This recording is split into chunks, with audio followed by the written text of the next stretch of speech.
All right, in this chapter or in this video, we're going to be talking about the last section, which is density. All right, so density is defined as mass divided by volume. All right, so if you have a substance like water with a density of 1 gram per mil, anything heavier, like the metals, which are heavier than water, are going to sink, whereas the substances which are lower in density are going to float on water. The other key point is that density is considered an intrinsic or an intensive property as opposed to an extensive or extrinsic property. What that means is mass and volume are dependent on the amount of stuff, all right? So if you have more stuff, it's going to have a larger mass or larger space that it will occupy, whereas density is a constant, all right? So this beaker full of water would have a density of 1 gram per mil, and so would a teaspoon of water. So it's irrespective about the amount of sample, all right? All right, these are some densities of different solids and liquids and gases. And as you can see here down at the bottom are a listing of some metals and their densities. And they are densities of metals are pretty high because of the fact that all the particles that make up these solids are packed very tightly, all right? And, and so compared to water as a reference point, they're going to have heavier or larger densities, which is why they'll sink in water. And then you have those solids which have low densities compared to water. And then among liquids, water density is pretty high. And you can see that oils are less dense, so the oils will float in water.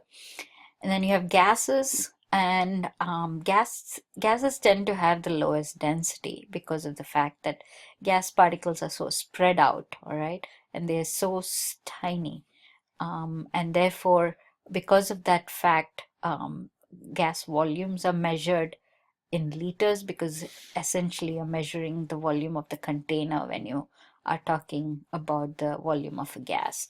So for solids and liquids, the density units are grams per mil. Okay. So gram over centimeter cube if it's a regular solid with sides that can be measured, or if it's an irregular solid, then it's grams per mil, and grams per mil for liquids, grams per liter for gas, and then 1 mil is equal to 1 centimeter cube. Okay, so here in this picture, you can see a zinc object, a piece of zinc, and its mass is recorded as being 68.60 grams. And because you can't really measure the sides, it's kind of a cylindrical object.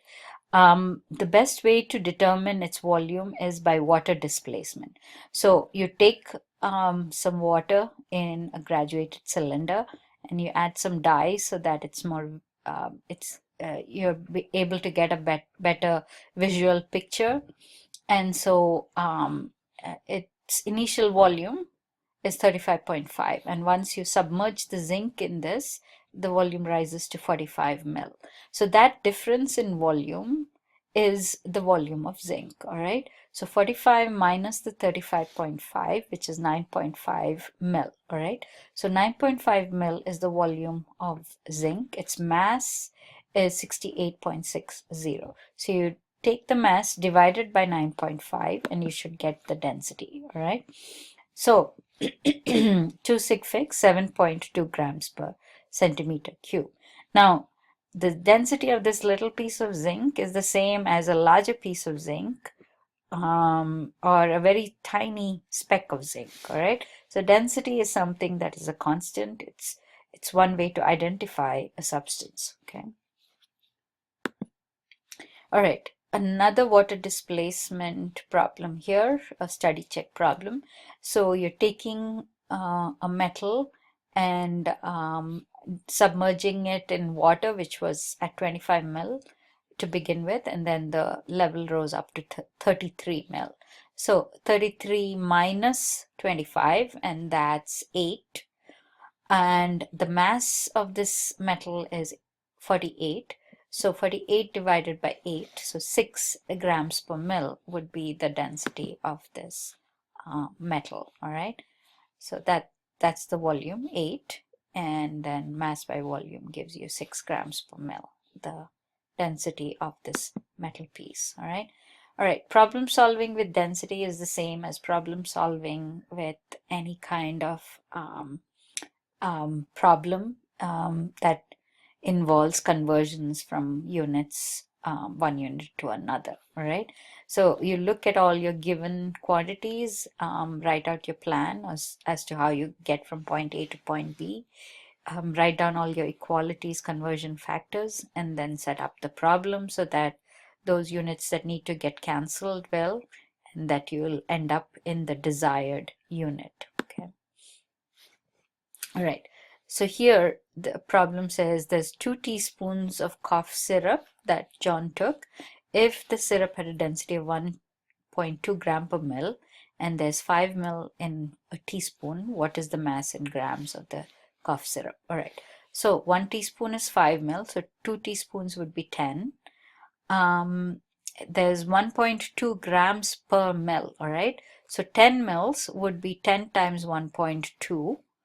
And that would be 12 grams. Okay, so let's see the setup. You have these conversion factors. This conversion factor would help you convert the teaspoons to mils, and once you have the mils, you will use this conversion factor, the density multiplied by the density, to get grams. Okay, and you see that you have 2 sig figs in your measured number, 2 sig figs here as well. And so your final answer will have 2 sig figs. Specific gravity. Specific gravity is one of those quantities in chemistry which has no units. All right. So you're taking the density of a sample and dividing it by the density of water. All right. So the numerator has units of grams per mil. The denominator also has units of grams per mil. So the units cancel, and pretty much specific gravity is the numeric value. For example, zinc, which we found out has a density of 7.2 grams per mil. What do you think is its specific gravity?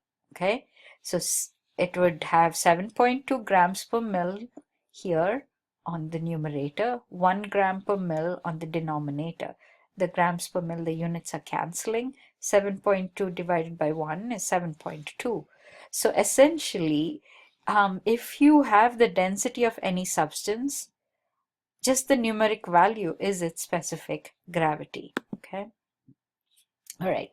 An unknown liquid has a density of 1.32 grams per mil. What is the volume of 14.7 grams sample of this liquid? All right. So if you divide the 14.7 by the density, you should get your answer in mil. Okay, so 14.7 grams, you're using density as a conversion factor, and the grams will cancel, and you get your answer in mils, 3 sig figs.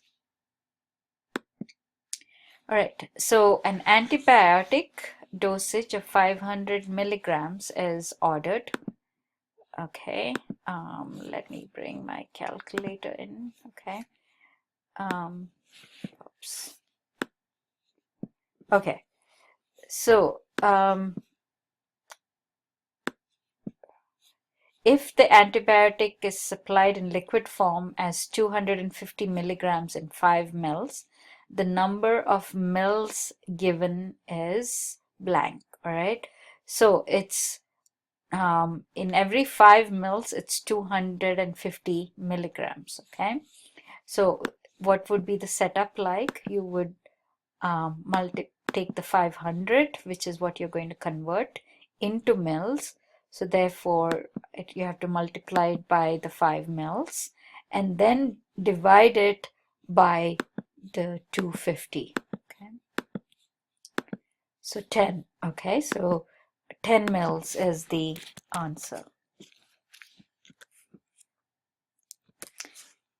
Okay, and the next problem is what is the mass of mercury that occupies 20.4 mils if it has a density of 13.6 grams per mil. All right, so simply multiply the density by the given volume. All right, so 20.4 times the density of 13.6, and that's 277 3 sig figs, so 277 grams. All right, and the next is finding the specific gravity of a solution that has a mass of 15.2 grams and a volume of 25 mils. So just find the density, whatever numeric value you get. Remember, specific gravity doesn't have units, all right? So it's just the numeric value, all right? So 15.2 divided by 25. So 0.608. Okay, so remember there's no units. So the answer is 0.608. Okay, just the number. Okay. Okay. And we get into the last slide, which is just summarizing what we have done in this chapter, is looking at the metric units, measurements. We looked at the basic units: length, mass, volume, temperature, time, discuss metric and SI. And then measurements, we looked at sig figs, rounding off, the rules of sig figs and rounding off, and then which zeros are significant, which are not. And then prefixes for the metric units, equalities, how to write conversion factors, problem solving, and the last topic was density and specific gravity. So that concludes chapter 2.